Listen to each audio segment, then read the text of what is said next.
Selamat siang semuanya, kembali lagi berjumpa bersama kami Ruang Saham 43 pada program kami Belajar Bentar bareng 43.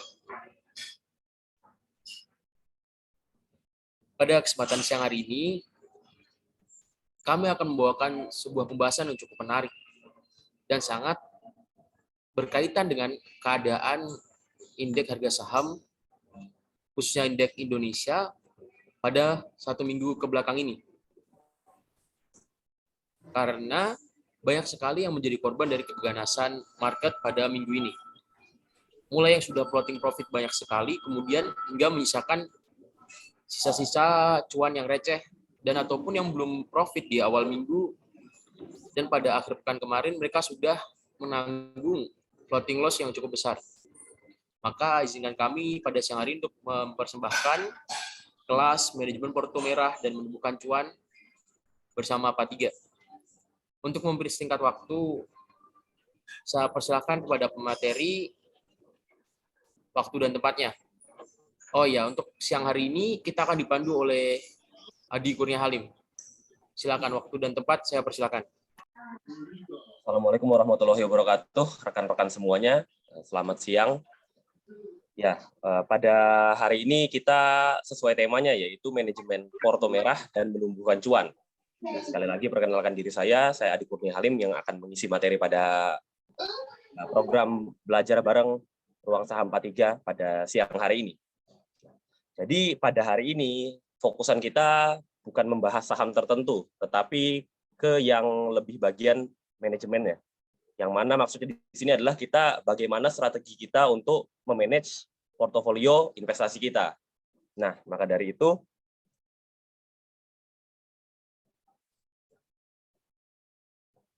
untuk yang akan disampaikan pada hari ini, seperti yang sudah saya katakan tadi, bahwasanya kita akan berfokus kepada strategi untuk memanage portofolio kita.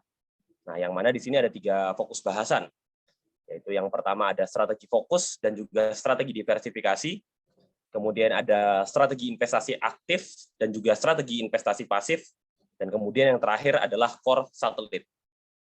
Nah, langsung saja kita bahas ke yang pertama, yaitu strategi fokus dan strategi diversifikasi. Nah, pada strategi fokus, itu karakteristiknya adalah seperti yang saya sebutkan di sini ya, bisa dibaca sendiri, yang mana di situ ada saham di portofolio itu tidak banyak. Kemudian investor memiliki tingkat keyakinan yang tinggi pada sebuah perusahaan. Nah, lalu yang terakhir ada portofolio, kinerja portofolio sangat bergantung pada saham pilihan. Maksudnya pada 1 atau 2 saham pilihan. Itu adalah karakteristik dari strategi fokus ya. Kemudian di sini juga ada strategi diversifikasi. Saham di portofolionya itu ada banyak karakteristiknya seperti itu, karena dia mendiversifikasi saham sahamnya. Kemudian ada kinerja portofolionya tidak bergantung hanya pada satu saham saja, tetapi dia dipengaruhi oleh berbagai macam saham yang ada di portofolionya. Lalu di sini strategi fokus dan diversifikasi ini tentunya memiliki keuntungan dan kelemahannya masing-masing ya. Yang mana ketika di strategi fokus, maka akan sangat mudah dalam pemantauan saham-sahamnya. Kemudian juga ketika mendapatkan sebuah gain yang besar, sebuah sektor, sebuah saham gain yang besar, maka untungnya sangat besar juga. Tetapi di sisi yang lain, ketika misal mengalami kerugian, itu juga sangat besar juga kalau strateginya fokus dan kinerja portofolionya jadi sangat terpengaruh. Nah, sedangkan diversifikasi, ya tentunya kebalikan dari itu. Ada pemantauan sahamnya lebih sulit, kemudian juga ketika di satu saham yang satu naik, saham yang satu turun, jadi keuntungan tidak begitu berasa. Namun begitu juga ini balik lagi dulu ke situ lagi. Ketika harga sahamnya turun atau kinerja market menurun, maka ya dia juga tidak agresif, lebih bersifat defensif dia dalam portofolionya. Nah, lalu fokus dan diversifikasi yang mana? Di sini ada, kalau misal kita melihat dari quotes yang saya ambil dari Warren Buffett, seorang investor kawakan ya. Dia berkata bahwasanya diversifikasi yang terlalu banyak itu hanya dibutuhkan ketika investor tidak mengerti apa yang mereka lakukan. Namun di lain sisi, sebagai seorang investor itu ada pepatah yang mengatakan bahwasanya jangan taruh semua telur dalam satu keranjang. Jadi ketika misal kita menaruh semua telur dalam satu keranjang, ketika keranjang ini jatuh, maka semua telur akan pecah dan kita rugi. Nah, maka dari itu kita langsung aja ke tips memilih yang fokus atau mau yang diversifikasi. Nah, di sini ada beberapa tips ya, rekan-rekan ya. Nah, yang pertama itu adalah diversifikasi sektor. Iya, kita memang ya kita mengambil dari keduanya lah ya. Kita diversifikasi di sektornya, namun kita tidak diversifikasi di sahamnya. Jadi misal di satu sektor itu dibatasi hanya 1 atau 2 saham saja. Yang kedua, jangan punya terlalu banyak saham. Seperti yang sudah kita bahas tadi, kalau misal saham di portofolio itu terlalu banyak, nanti kita akan sangat sulit untuk memantau kinerja dari saham tersebut. Atau corporate tersebut sedang melakukan apa saja, itu akan lebih sulit. Makanya lebih baik diversifikasi sektor daripada diversifikasi saham. Kemudian untuk setiap sektor itu diberikan alokasi dana. Misal di sini rekan-rekan lebih yakin kepada suatu sektor, misal sektor properti, lebih yakin terhadap sektor properti, maka alokasi di sektor properti diberikan 30% dari total dana yang dimiliki, misal seperti itu. Kemudian di sektor perbankan diberi alokasi dana 15%. Kemudian yang terakhir adalah fokus pada sedikit perusahaan dalam satu sektor. Jadi dalam satu sektor ini jangan banyak-banyak perusahaannya. Seperti yang saya sebutkan juga, misal teman-teman mengambil sektor perbankan, maksimal itu 2 aja dari sektor perbankan, jangan banyak-banyak. Karena nanti kalau portofolio terlalu ramai, ya kesulitan juga kita sebagai investor untuk memantau. Nah, kemudian selanjutnya itu ada strategi investasi aktif dan juga strategi investasi pasif. Strategi investasi aktif itu bertujuan untuk meningkatkan kinerja yang lebih baik dibandingkan market atau indeks yang dijadikan acuan. Kalau misal kita di Indonesia mungkin ada yang namanya indeks LQ45 atau ada IHSG ya yang merupakan market secara umum ya di Indonesia. Dan kemudian juga pasif itu bertujuan untuk menyerupai kinerja dari indeks. Nah, bedanya di sini apa?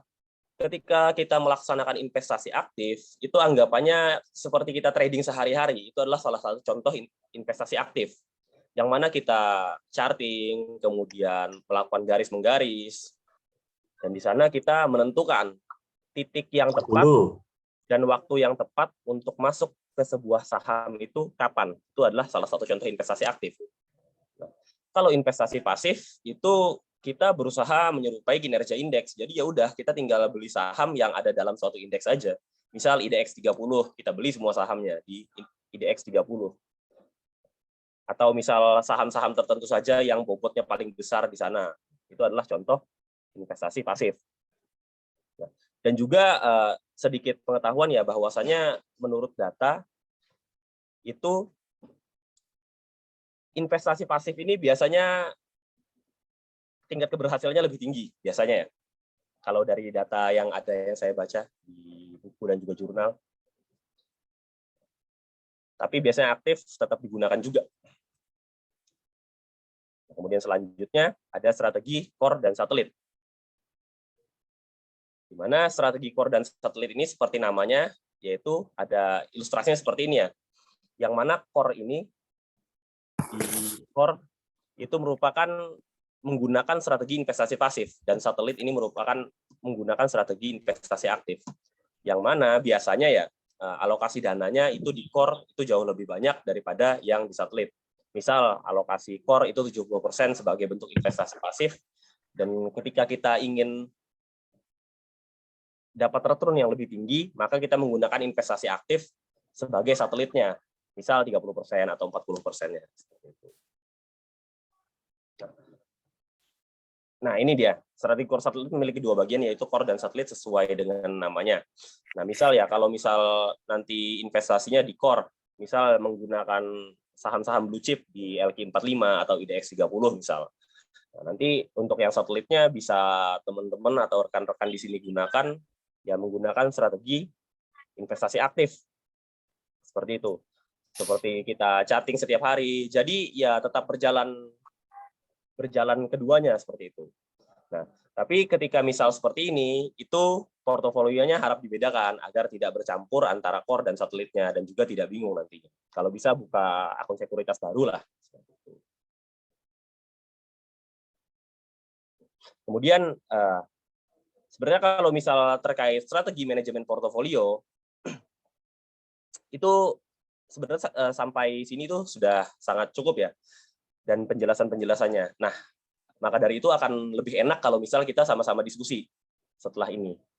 Namun sebelum kita ke sesi tanya jawab dan diskusi, saya serahkan kepada moderator. Di sini kita ada promosi dulu, yang mana saya serahkan kepada moderator. Untuk moderator, waktu dan tempat.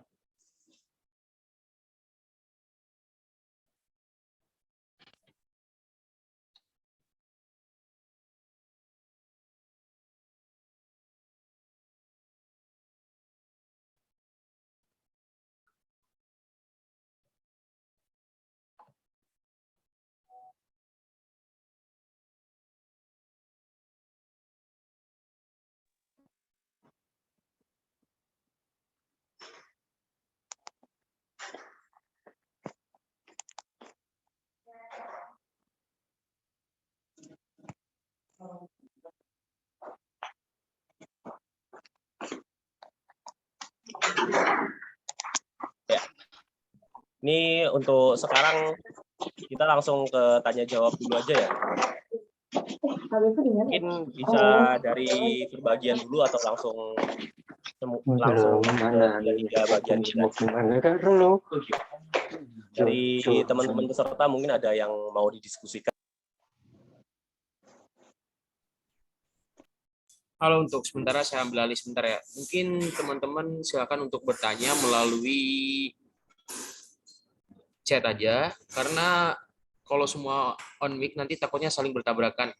Nah, kalau misal terpaksa ingin untuk mengaktifkan suara, silakan untuk raise hand dulu, kemudian kami izinkan, baru silakan untuk bertanya. Kalau semua on mic, takutnya adalah suaranya bertabrakan dan tidak bisa terdengar jelas, malah mengganggu peserta yang lainnya. Silakan misal ingin bertanya, mau chat bisa, kalau mau lewat suara, silakan raise hand terlebih dahulu, kemudian kami persilakan, kemudian baru bertanya. Baik, kemudian Ibu Dewi silakan bertanya lebih dahulu. Ya, terima kasih hostnya. Selamat siang ya semuanya. Saya mau tanya, ini portofolio saya ada 3. Memang sebagian ada yang di investasi jangka panjang. Tapi kira-kira itu ada 46 emiten. Jadi boleh nggak kalau saya itu jual semua aja, karena kita lihat kan market kayaknya mau crash. Kalau menurut boleh nggak maksudnya saya kepengennya daripada kepikiran saya jual semua aja, nanti kalau dia crash baru yang mau diinvestasikan itu baru dibeli di bawah. Apakah nanti kalau crash semua saham rata-rata jatuh ke bawah gitu? Terima kasih.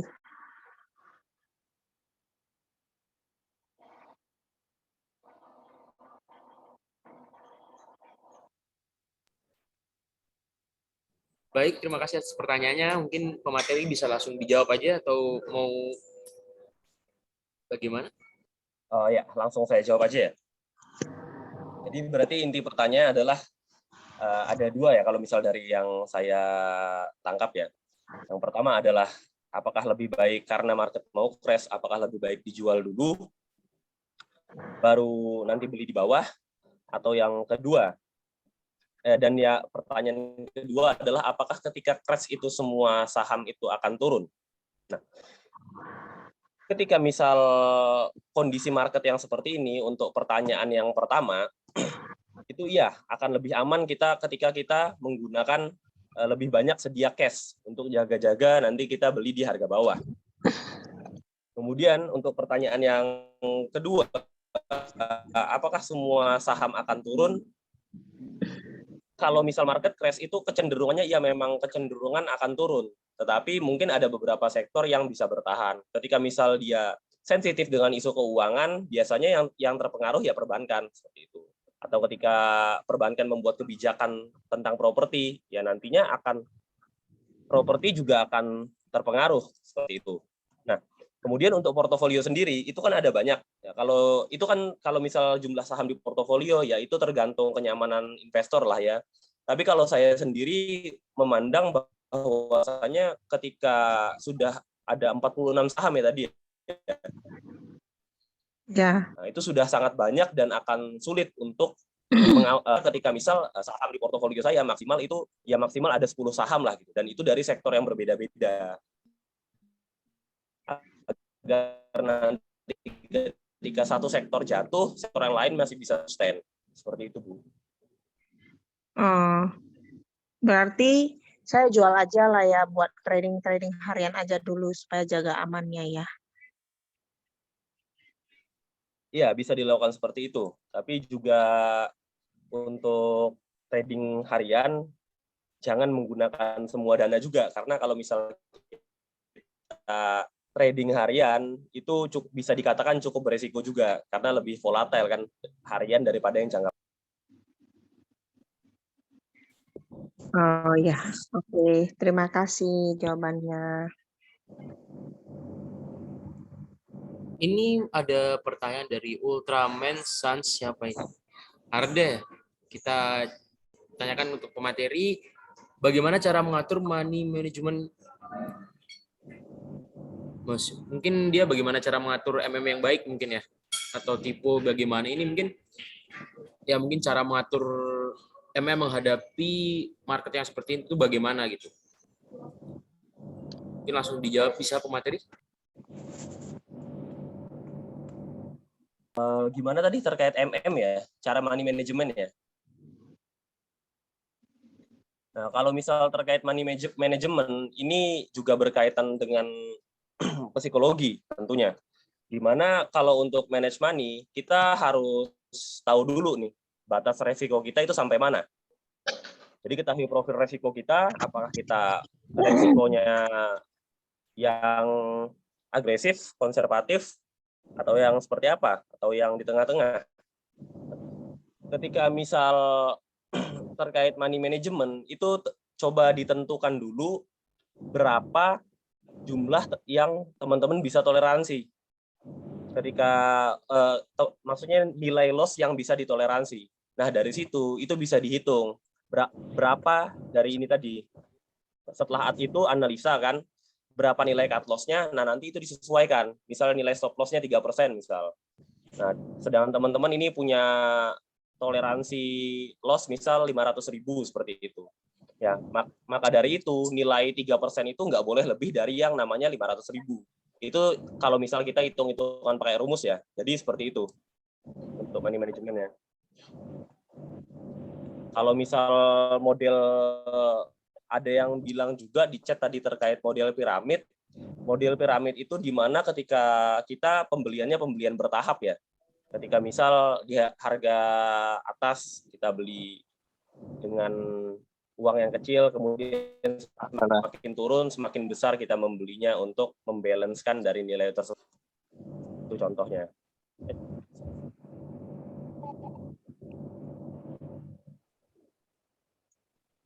Baik, kemudian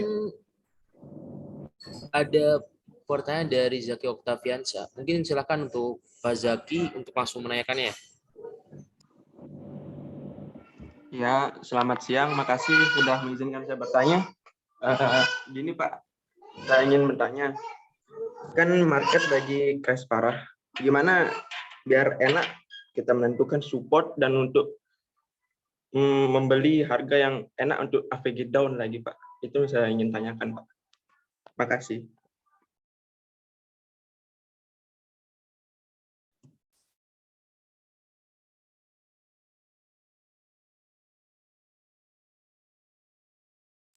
saya pertanyakan dulu ke pemateri, apakah mau menjawab untuk pertanyaan ini atau kita skip? Karena menurut saya ini pertanyaannya agak melenceng dari materi siang ini ya. Kalau misalnya berkenan untuk menjawab, saya persilahkan. Apabila tidak, saya skip saja. Kita lempar ke pertanyaan selanjutnya. Jadi ke PRJ kemarin, Pak. Iya, jadi. Ya, untuk ini ya, untuk pertanyaannya tadi ya, ini menentukan support dan resisten. Sebenarnya itu lebih berhubungan kepada technical analysis. Tapi nggak apa-apa, kita jawab aja, kita kasih pengetahuan bahwasanya kalau untuk mencari support dan resisten itu tentunya bisa menggunakan berbagai cara. Bisa menggunakan moving average atau menggunakan trend line atau bisa mencari classic support dan resistance. Classic support dan resistance ini itu bisa kita cari di mana pantulan harga terbanyak, di mana banyak harga yang berkumpul di situ dan memantul di situ. Di situ kalau misal kita menentukan support dan resisten. Nah, untuk secara detailnya ini lebih cocok dibahas ketika misal kita pembahasan technical analysis yang membahas support dan resisten. Nah, jadi sampai situ saja yang bisa saya jawab. Kalau untuk pertanyaannya, terima kasih. Oke, kemudian datang pertanyaan dari Bambang ya, Bang Beng. Ya. Izin bertanya, untuk menentukan titik masuk dalam strategi core dan satelit atau investasi apa, kiat-kiat memilih emitennya?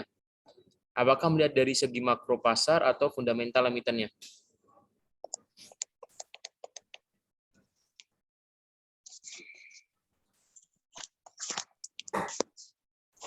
Mungkin boleh dijawab.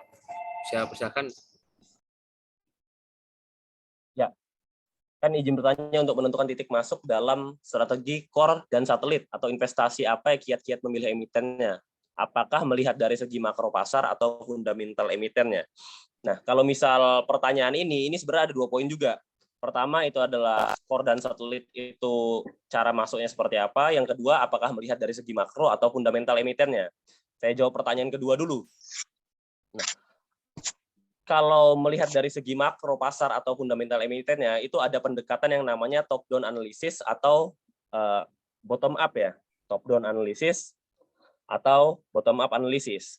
Yang mana ketika misal kita melihat, kalau top-down berarti kita melihat dari segi makro dulu, baru ke fundamental emiten. Kalau misal kita dari bottom-up, itu berarti dari fundamental emiten dulu, baru melihat pasarnya.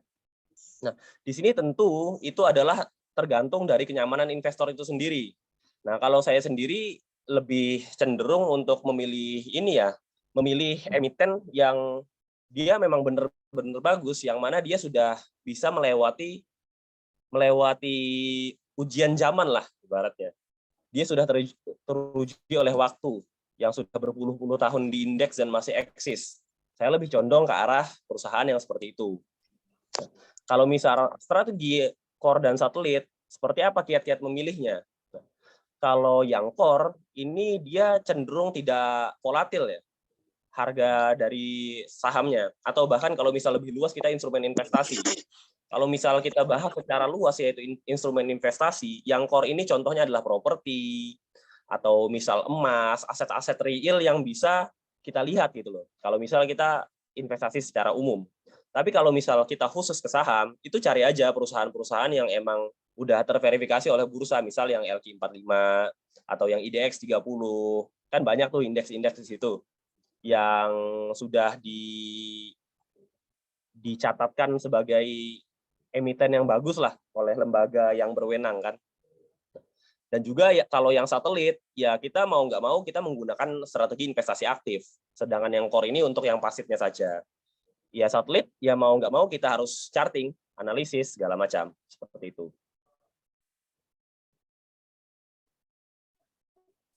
Kemudian sepertinya ada yang angkat tangan. Mungkin untuk Pak David saya persilakan untuk bertanya langsung ke pemateri. Ya, selamat siang Pak Adi Dunia. Terima kasih buat penjelasan sedikit tentang strategi core satelitnya. Emang sekarang paham bahwa banyak investor atau trader yang lagi goyang ya, karena market lagi crash. Saya mau nanyakan perihal ada 2 pertanyaan. Satu pertanyaan, satu lagi pengalaman, Pak. Jadi satu, mungkin saat ini banyak para trader itu minus lebih dari 20%, mungkin ya, rata-rata seperti itu. Dengan crash-nya ini, terutama sektor perbankan yang habis-habisan, supportnya jebol-jebol, nggak tahu deh sampai mau dibawa kemana. Saya nggak tahu nih arahnya kemana ya, Pak ya. Mungkin bisa minta petunjuk seperti gimana secara teori. Saya jujur saya bukan seorang yang paham sekali dalam dunia persahaman, tapi based on practice aja saya masih baru, Pak. Ya itu, saya pengen tanya, kalau memang ada minus 20%, bahkan ada yang 40% di portonya, apakah langkah yang dilakukan? Terus yang kedua, saya berbagi pengalaman. Saya ini tipikal orang yang anti cut loss, Pak. Anti buang saham. Contoh berbagi sedikit pengalaman ya. Nggak apa-apa ya, saya ngomong ada apa namanya, emiten nggak boleh ya, Pak ya. Nah, Ya, jadi silakan. dulu saya pernah, ya dulu boleh ya, saya ngomong kodenya ya. Dulu saya pernah pegang Digi. Digi itu saya ngambil di 100 kurang lebih. Tapi dengan bermacam informasi itu sampai ke 50.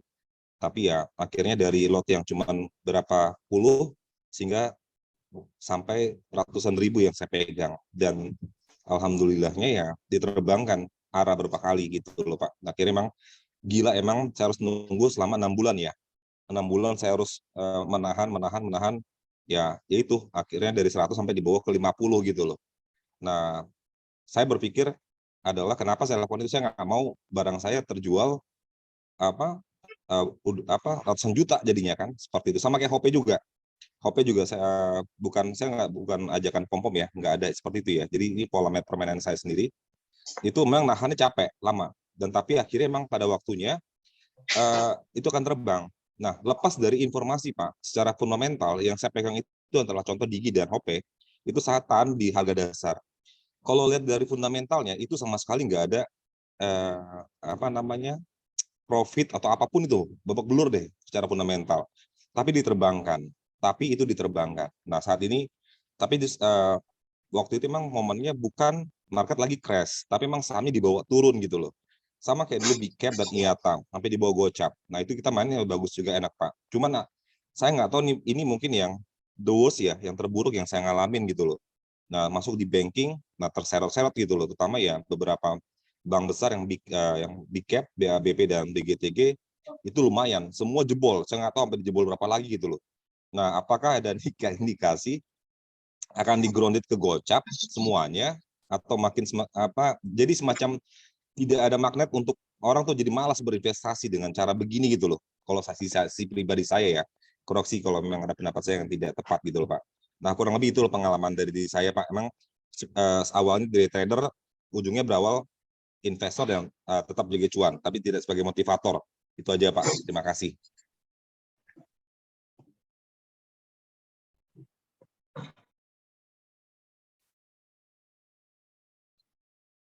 Mungkin bisa langsung dijawab saja ya Pak Adi. Oke, tadi cukup menarik ya, ada dari segi pengalaman juga. Ya. Kan setiap investor ini kan punya kebijakan dan juga style masing-masing ya. Kalau misal anggapannya short term investor atau trader, ya kita harus taat pada kebijakan, pada sistem yang kita buat sendiri. Waduh. Ketika misal kita tentukan cut loss, point stop loss itu di 5%, maka ketika 5% kita harus wajib taati itu. Karena itu adalah sistem yang kita buat, dan itu harus disiplin sebagai trader.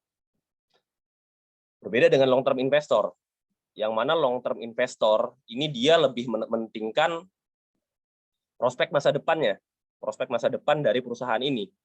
Di mana mungkin perusahaan ini punya masa depan yang cerah, atau dia adalah kebutuhan pasar. Jadi sebagai investor, kita harus rasional dalam mengambil keputusan. Ketika memang investornya investasi jangka panjang, ketika dia turun misal 10%, 20%, ada yang namanya metode dollar cost averaging. Yang mana misal setiap bulan atau setiap minggu kita top up untuk beli saham itu. Kita kalau investor itu dan dia jangka panjang, biasanya menggunakan metode dollar cost averaging, di mana dia nggak peduli harganya naik atau turun, pokoknya ya dia terus-menerus membeli saham tersebut. Kalau misal di pasar modal kita menggunakan perasaan dan hawa nafsu, lebih banyak kita akan terjebak di sana daripada kita mendapatkan keuntungan di sana. Dan juga ketika misal investor tujuannya untuk jangka panjang, untuk hold di atas 1 tahun, ya ketika melihat merah ya memang mungkin harus sabar gitu. Tapi tetap ada batas-batas tertentu yang hanya investor itu sendirilah yang bisa menentukan. Misal ketika sudah rugi 50%, ya kita keluar. Kalau misal investor jangka panjang ya. Kalau misal saya kan jangka panjang dan juga jangka pendeknya main nih sebagai trader juga. Ya sehari maksimal 5%, kalau loss-nya ya sudah keluar dari saham tersebut. Kalau untuk investasi jangka panjang, ya saya biarkan sampai 10%, 20%, nanti top up lagi. Seperti itu. Pak Adi, satu lagi boleh, sorry ya, izin satu lagi. Saya mau nanya, as fundamental, kadang-kadang kalaupun dia fundamentalnya bagus, kenapa tidak terbang sahamnya? Justru saya kadang lebih banyak perhatikan, itu yang justru bobrok, itu diangkat, Pak. Mohon izin, Pak. Jadi kalau dari mana sisi seorang, bukan seorang ya, money maker, itu menaikkan, atau memilih mana yang sebenarnya yang baik gitu loh. Kadang saya berapa kali perhatikan dalam trading, itu justru yang minus itu diterbangkan. Contoh saya bilang tadi Hope, Digi, yang bobrok secara fundamental, dan saya ikut PS-nya juga, jadi dari saham yang kepemilikan masyarakatnya cuma 25%, ketika RUPS jadi 40 sekian persen, udah saya siram di situ, Pak. Nah, maksud saya, dari mana kita menilai bahwa ada magnet untuk bahwa pasar itu akan jadi akan baik gitu loh di perusahaan tersebut. Makasih, Pak. Oke, langsung saya jawab ya. Ini sebenarnya erat kaitannya dengan yang materi bandarmologi. Kemarin sudah pernah juga ada bandarmologi, yang mana ketika misal sebuah perusahaan ini kita melihat mau naik atau tidaknya, pertama kita lihat dulu, ada kepentingan apa di balik perusahaan tersebut. Kedua, pemiliknya siapa aja, dan ya ketiga kita harus selalu memperhatikan pergerakan bandarnya di sana. Karena kita kan bilang kan di sini bandarmologi. Ketika perusahaan-perusahaan yang berfundamental bagus, memang dia cukup lambat gitu ya. Dia naiknya biasanya cukup lambat, atau bahkan ya lama bertahun-tahun atau berbulan-bulan, bahkan kadang 1 tahun baru bisa naik gitu kan. Nah, ya seperti itu. Tapi kalau misal kita melihat ya, selama ini sebagian besar saham yang digoreng, yang naik tinggi, itu ada satu waktu di mana dia akan mencapai posisi di mana bandar itu sudah waktunya untuk distribusi. Dan dia pasti akan turun lagi. Contoh kemarin, Mari, Aba, bank digital, kan banyak yang seperti itu kan. Nah, tapi pada kenyataannya ya tetap turun lagi, jatuh lagi. Ya itu tergantung kepentingan di balik dinaikannya harga saham tersebut. Nah itu lebih cocok ketika misal kita bahas di bandarmologi, seperti itu.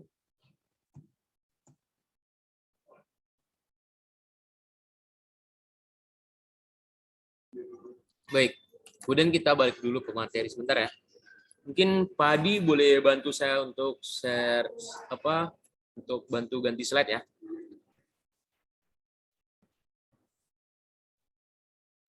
Ya.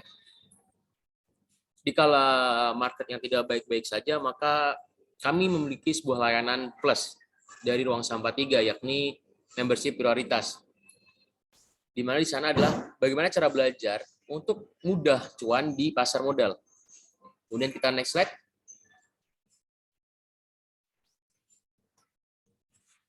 Nah, pada layanan kami di prioritas ini Anda akan mendapatkan 4 hal. Pertama, channel Ruang Saham Prioritas, di mana isinya adalah menu-menu untuk daily trade, live trade, dan jajan sore atau BSJP ataupun yang lain, atau nama-nama yang lain maksudnya. Kemudian kita ada grup RSP Prioritas, di mana di situ ada diskusi eksklusif, di mana terjadi diskusi antara dua arah, mentor dengan member, kemudian member dengan member. Ya, boleh untuk admin boleh bantu di mute dulu. Oke, terima kasih. Kemudian kita beralih kepada channel swing Ruang Sampah 3 Prioritas, di mana ini akan ada channel khusus untuk memandu swing Anda. Jadi sini tidak ada menu-menu lain kecuali menu swing. Ada gambarnya, ada polanya, ada chartnya, ada alasan belinya kenapa, ada area beli, dan lain sebagainya lengkap.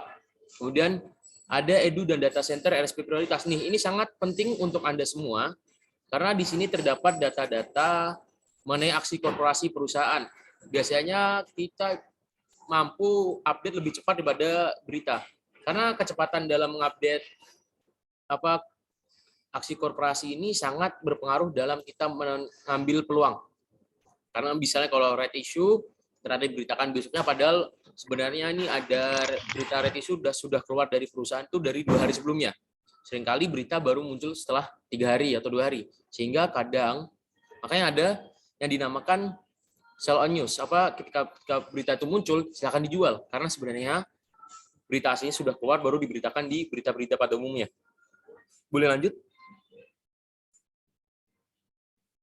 Nah, benefitnya apa aja untuk ketika Anda menjadi member kami, Anda mendapat menu premium, kemudian menu live trade, menu swing trade, kemudian berita update dari pasar modal, kemudian sinyal bandar, ada insider big fund, konsultasi private 24 jam, edukasi saham ada yang melalui Zoom, ada juga melalui Weekation.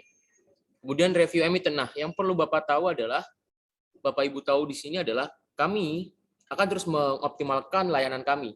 Untuk saat ini kami sudah menambahkan mentor-mentor baru, maka kita akan terus mencoba memperbaiki dan mengoptimalisasikan layanan kami.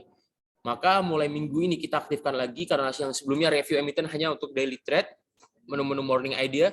Ini nanti untuk di swing, kita juga akan ada review emiten secara berkala setiap minggunya, yang kita namakan dengan weekly update. Kemudian ada grup chart premium. Nah, ketika Bapak sangkut atau Bapak bingung mau TP atau stop loss di mana, Bapak bisa konsultasi dengan mentor kami 24 jam secara private bila Bapak malu atau Bapak Ibu malu ketika bertanya di grup, atau kalau misal tidak malu ya silakan tanyakan di grup saja. Maka kami akan membalasnya. Kemudian bisa di next slide. Oke, ini ada beberapa testimoni dari member-member kami sebelumnya. Nah, kami pernah meminta beberapa review dari member-member kami. Nah, itu ada yang bilang Pak Tiga bagus selama aku ikut VIP lain, mereka konsisten, artinya baik-baik, dan lain sebagainya. Kemudian dari orang lain juga, kalau ditanya puas atau tidak puas, dari dulu yang nggak tahu apa-apa, setelah dari teknikal maupun bandarmologi, akhirnya menjadi tahu. Nah, setelah tahu pun, ada yang banyak sekali member-member kami yang kemudian menjadi trader-trader mandiri dan mampu membuat grup sendiri mungkin, atau yang bisa trading sendiri sambil kerja akhirnya. Karena apa? Karena mereka ketika bergabung bersama kami tidak hanya memanfaatkan stock pick-nya, tapi memanfaatkan ilmunya dan waktu bertanya jawab dengan mentor-mentor yang ada, serta memanfaatkan dari diskusi-diskusi yang ada. Silakan next slide. Nah, itu juga ada yang bilang kami 8 dari 10, ya itu normal-normal saja. Ini review kami tidak buat-buat ya. Karena memang dari member kami, 8 dari 10 kurang 2 poin. Nah, ini ada juga nih Pak Ganjar sebenarnya nih yang saya tutup ya.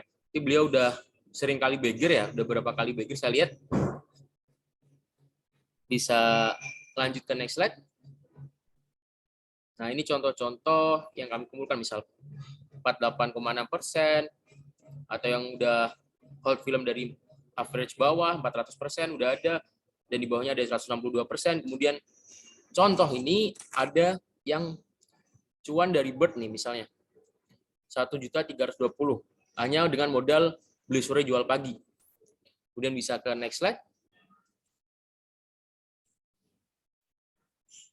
Nah, masih juga banyak lagi, mungkin ini contoh-contoh yang sudah beggar ya, ini contoh BBYB, BBHI dan lain sebagainya. Kita langsung ke next slide saja karena kelamaan. Nah, special offer dari kami untuk siang hari ini adalah 1 bulan di angka 299.000, kemudian untuk 3 bulannya di angka 600.000, dan untuk 12 bulannya adalah Rp1.699.000. Namun jangan khawatir apabila Anda masih ragu dengan harganya segini, apa dikiranya, oh takutnya zong ketika masuk, kami berikan bonus tambahan lagi. Langsung lanjut ke slide berikutnya. Nah, dapatkan potongan harga Rp150 untuk bergabung menjadi member kami dengan kode promo portofolio. Nah, promo berlaku untuk pembelian di website kami di padiga.id. Mungkin admin atau host yang sedang bertugas silakan untuk share linknya dan juga kode kuponnya supaya mempermudah member untuk join dengan promo. Nah, mungkin Bapak bilang itu mahal ya, 300.000. Nah, silakan Bapak perhatikan ketika dia untung 1.300.000 hanya modal jual atau beli sore jual pagi atau jual untung, itu udah untung 1.300.000 rupiah. Nah, untuk lain-lainnya silakan ditanyakan saat sesi tanya jawab kita lanjutkan. Mungkin ini dari saya ya. Langsung kita kembalikan ke materi, kita langsung tanya jawab lagi. Ada yang bertanya, Pak, untuk saat ini analisis IHSG arahnya apakah crash atau karena bandel jualan saja? Sebenarnya kalau ini saya izin menjawab saja untuk mempercepat karena sudah kelewat juga dari materi. Nah, untuk analisis IHSG kami coba Bapak perhatikan dalam 1 atau 2 minggu terakhir ini kami menggambarkan chart yang sama dan itu polanya hampir mirip, arah IHSG-nya seperti itu. Silakan Bapak join di grup WhatsApp kami atau join di Telegram kami. Bapak silakan cek apakah analisis kami IHSG seperti apa, sudah kami berikan update-nya setiap harinya. Nah, itu arahnya bagaimana, sudah ada panahnya. Memang akan arah ke bawah karena ada kekhawatiran yang sangat besar mengenai resesi, kemudian inflasi, dan juga tertekannya beberapa sektor dengan membludaknya virus corona ini yang baru. Dan ada wacana dari pemerintah untuk kembali mengetatkan pelonggaran yang sudah diberlakukan. Dan ada juga dari sektor indeksnya sendiri, ada beberapa perubahan peraturan yang sangat membuat beberapa investor ataupun trader terdampak. Seperti dihilangkannya analisis foreign dan domestik, dan lain sebagainya. Nah, untuk lanjut lebih dari itu ada pertanyaan dari Mizan. Sepertinya ini untuk pertanyaannya sudah kelewat dari materi, namun ini mirip-mirip lah ya. Bagaimana cara membedakan saham yang baik dan saham yang gorengan, Pak? Untuk selebihnya saya ingatkan lagi untuk bertanya sesuai dengan materi, mungkin satelit core ataupun dan lain sebagainya. Kemudian untuk pemateri silakan untuk menjawab pertanyaan dari Pak Mizan. Ya, baik, pertanyaan ada 2 ya di sini ya. Volatil Mungkin yang satu aman saja aja yang bawah aja Pak yang dijawab. Oh, bagaimana membedakan saham yang baik dan saham gorengan? Ya, kalau saham yang baik dan saham gorengan ini sebenarnya subjektif lah ya. Kalau misalnya saham yang baik yang mana itu subjektif. Tetapi kalau saham gorengan kita tahu pasti bahwasanya harganya itu naik turun nggak karuan. Misal kayak beberapa waktu lalu itu saya sebut kode ya, MPOE. Dia pagi naik, terus menjelang siang hari dia di ARBK. Misal seperti itu. Nah, kemudian saham gorengan ini biasanya dia market cap-nya cenderung kecil, meskipun tidak menutup kemungkinan bahwasannya saham-saham dengan market cap yang besar itu juga bisa digoreng. Tapi ya seperti itulah, lebih cenderung dia itu yang harganya di bawah 1.000, biasanya seperti itu. Kemudian juga yang market cap-nya kecil-kecil, yang berkisar antara 50 miliar sampai ya sekitar 2-3 triliunan itu masih bisa dianggap sebagai gorengan lah. Karena saham gorengan ini naik turunnya itu sangat mudah. Nah, naik turun yang mudah ini bisa sering kita sebut juga sebagai volatilitas. Seperti itu, Pak.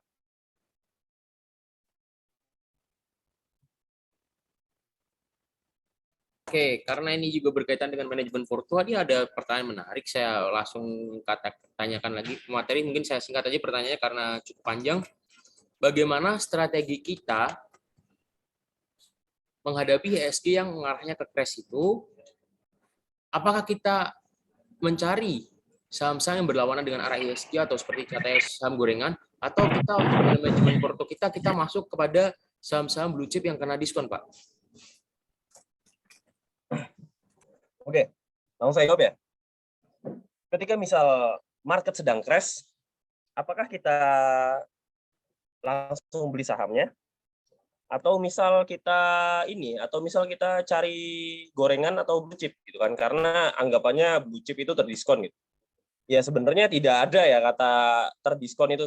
Terdiskon itu hanya istilah yang dibuat-buat aja gitu. Karena ketika misal dia turun, dia bisa turun jauh lebih dalam lagi. Maka dari itu, ketika kondisi market crash seperti ini, kalau saya pribadi, karena market crash ini biasanya saham-saham blue chip banyak turun, saya beralih ke gorengan tentunya. Tetapi perlu dicatat bahwasanya jangan menggunakan dana yang besar. Lebih baik lebih diperbanyak rasio cash-nya daripada rasio untuk sahamnya. Kenapa seperti itu? Kita kalau market crash kayak gini, kita nggak tahu mau sampai kapan, mau dibawa kemana. Kita mungkin bisa memprediksi, tapi ya prediksi nggak selalu tepat kan. Jadi lebih baik wait and see dulu. Kalau ada yang bilang dalam investasi itu namanya don't catch a falling knife. Jangan tangkap pisau yang sedang jatuh. Jadi lebih baik kita menunggu tanda pembalikan arah daripada kita saat dia turun masih dalam, terus kita beli, ternyata besoknya masih turun lagi. Ya kalau dia besoknya naik, ya bagus. Tapi kalau ternyata dia turun lagi kan kita kan rugi, mau nggak mau cut loss seperti itu kan. Jadi lebih baik wait and see dulu untuk strateginya. Dan mungkin bisa dialokasikan cash rasionya 10-20% dari total dana yang kita miliki, itu untuk ya nyicipin gorengan lah istilahnya. Kalau misal win atau misal profit itu ya alhamdulillah, ketika misal loss ya tidak banyak, seperti itu saja.